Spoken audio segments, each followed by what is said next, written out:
Hey there, everyone.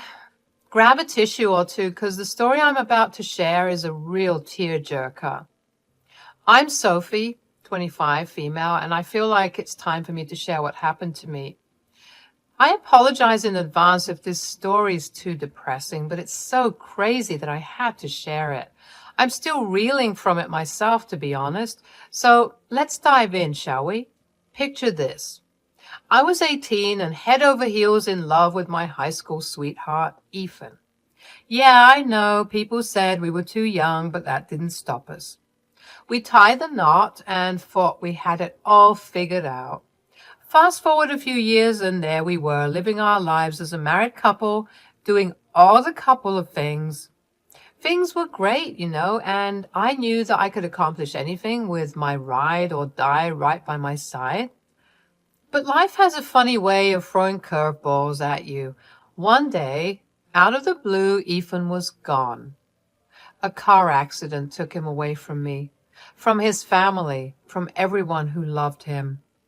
It hit me like a freight train, the news, the grief, the overwhelming feeling that I was suddenly alone. For a while, I was lost in a sea of sadness.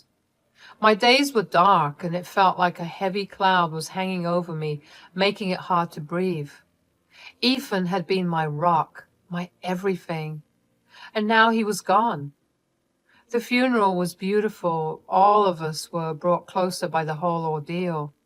The coroner said that his body was so damaged and burnt up that they had to cremate him. Each of us, me, my sister-in-law, and mother-in-law, as well as other family members, got the chance to get a little piece of Ethan with us. I decided to put him into a necklace that I'd never take off so that he'd be close to me in some way. About a month after his passing, I found myself in bed, a mess of tears and memories.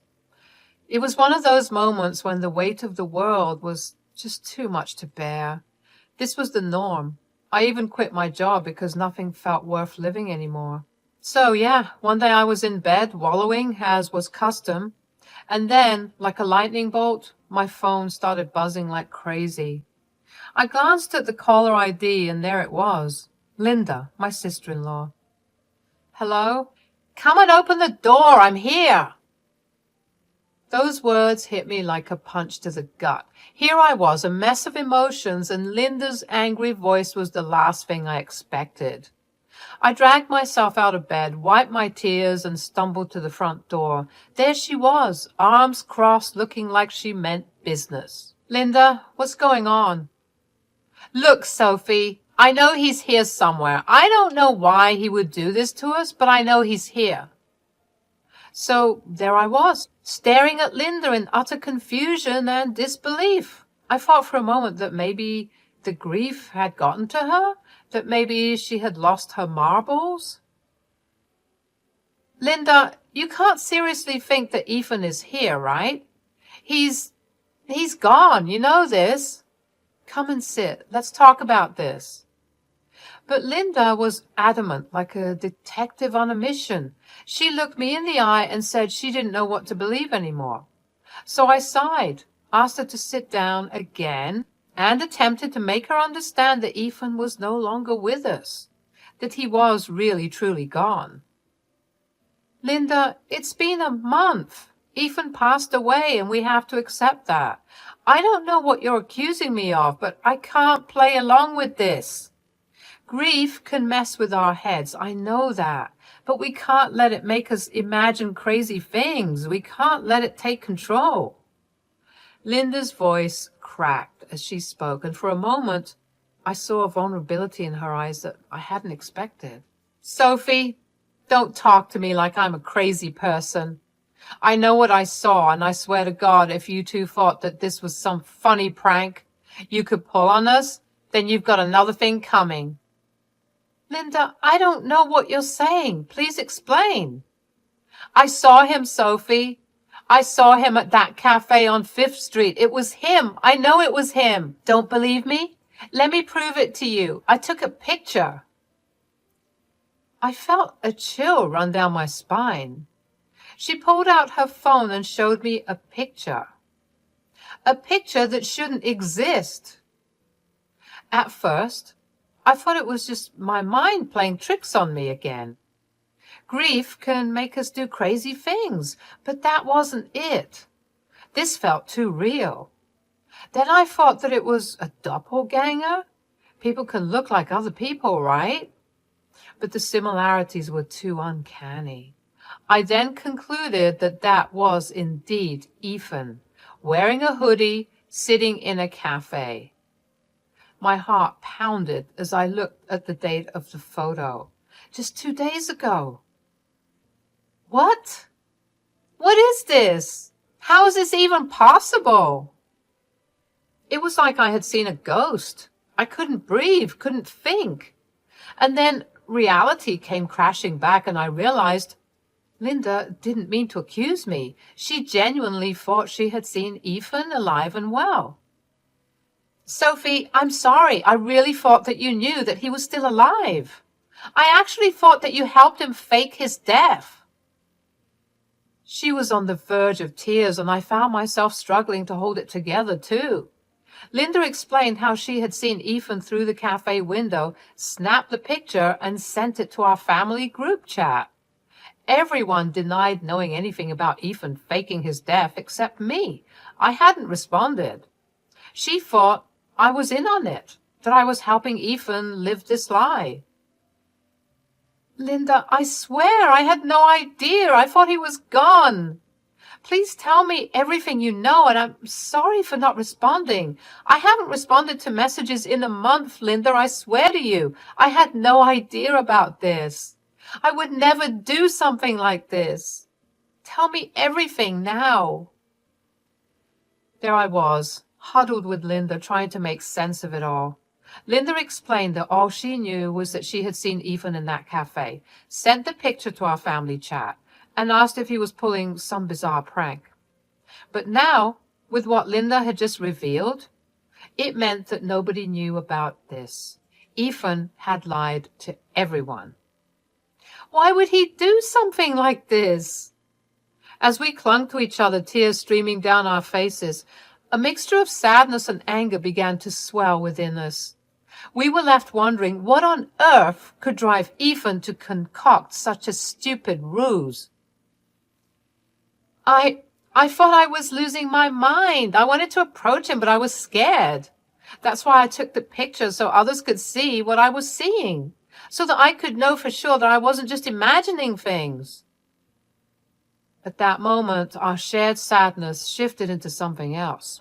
A fiery rage that we couldn't suppress. We tossed around speculations like a game of emotional ping pong. Sure, Ethan had been a prankster and had a knack for getting on people's nerves to mess with them, but this was a new low, and we were left grappling with the weight of his actions. I can't believe he would put us through this. What could he possibly have gained from making us think he was dead? Linda's voice trembled as she spoke, her anger mirroring my own, and then, amid our confusion and fury, it hit us like a bolt of lightning.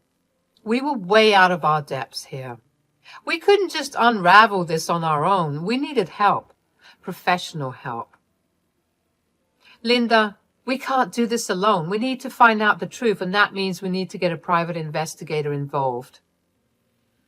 Linda's eyes met mine, and in that gaze we shared a newfound determination. We were going to dig deep, uncover the layers of deception, and finally get the answers we deserved. The roller coaster had taken a wild twist, hurtling us towards a truth that was more complex and shocking than we could have ever anticipated. And, well, we were ready to face whatever lay ahead, with a little help, of course.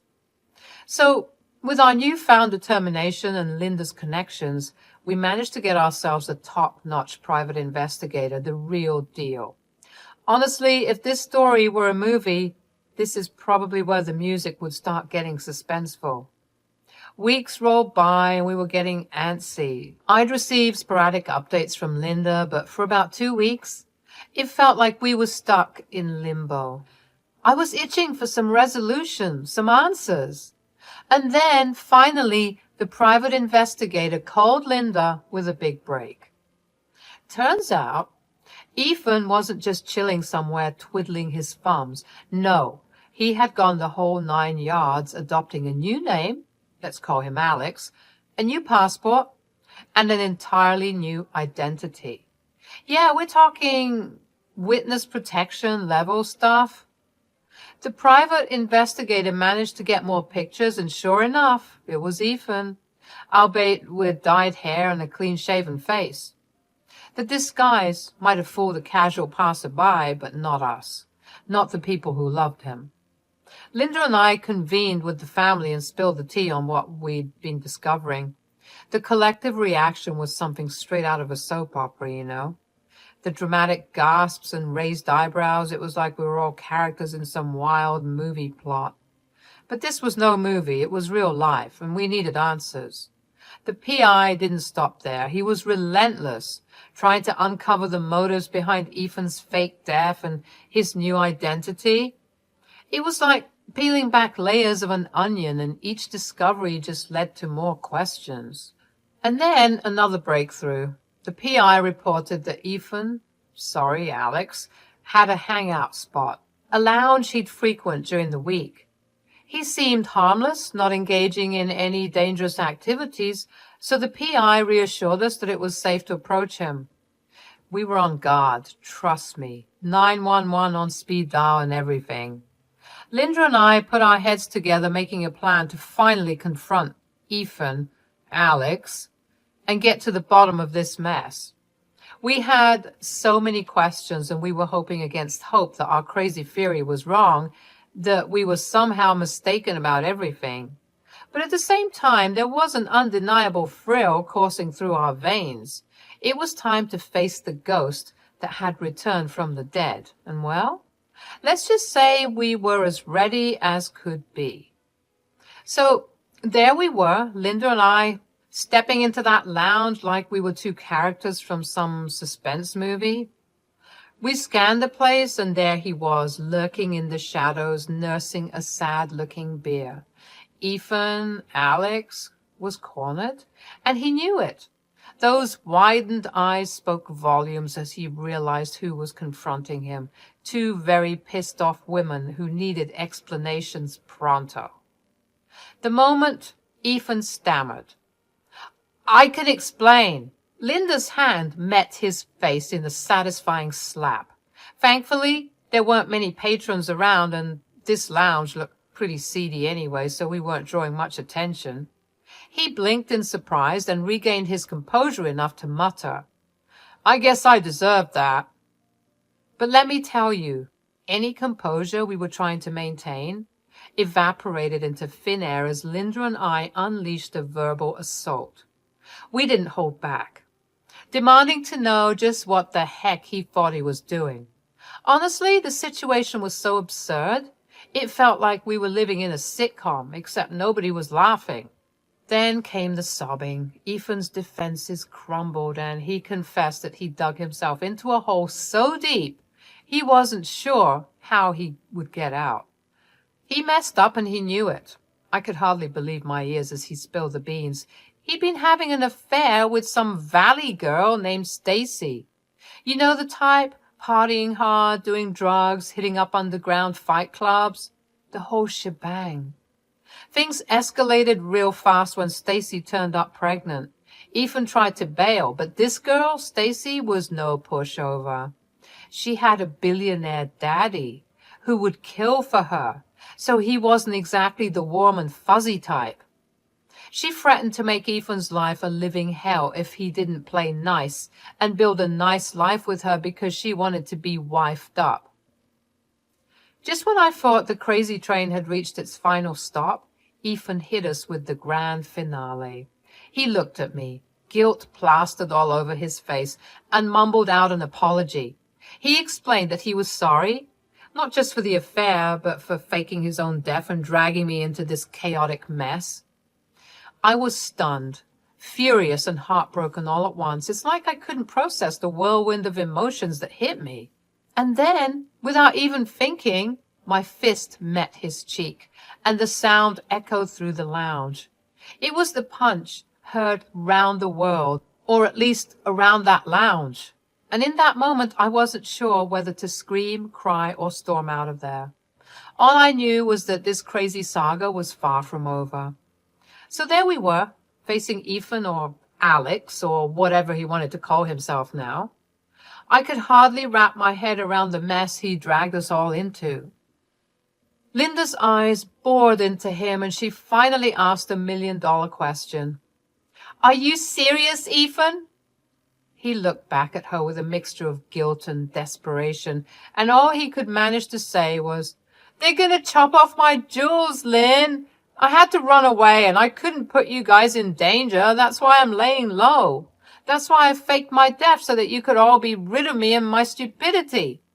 I knew you'd all do just fine without me. That's not your call to make, Ethan. We loved you. We mourned you. And you did this to us? Tell me why I shouldn't kill you myself. Please, you have to understand. How did you even come up with the money to accomplish all of this? To make it seem so real? Reality sunk in as he began to explain how he'd managed to orchestrate this entire insane charade. He spilled the beans, revealing that Stacy was somewhat of a sugar mama to him, and so she'd give him insane amounts of cash, which he used to fund his little disappearing act. The car wreck, the stories in the news, even the coroner's report, all of it was staged. And then he'd used the money to create a whole new identity for himself. I couldn't help but ask, why stick around in the city if you knew you were in danger? Why not flee to another country? Or something. Ethan sighed, a mix of frustration and resignation on his face.